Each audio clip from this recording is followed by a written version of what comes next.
Hey guys, আসসালামু আলাইকুম। আশা করছি সবাই ভালো আছেন। আলহামদুলিল্লাহ আমিও ভালো আছি।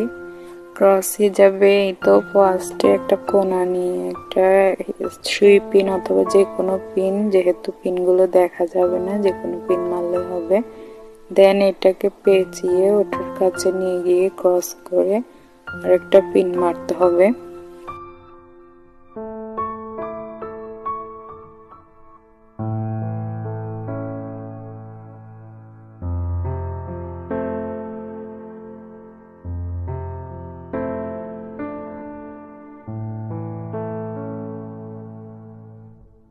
দেন এই সাইডটা তুলে এই দুই সাইডে দুইটা পিন মারতে হবে। এই সাইডে একটা পিন মারতে হবে।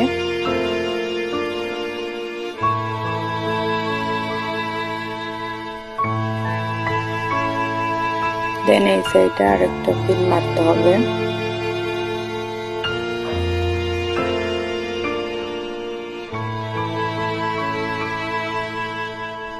ভালো লাগলে প্লিজ লাইক, কমেন্ট, শেয়ার। ভালো থাকবেন সবাই। আল্লাহ হাফেজ।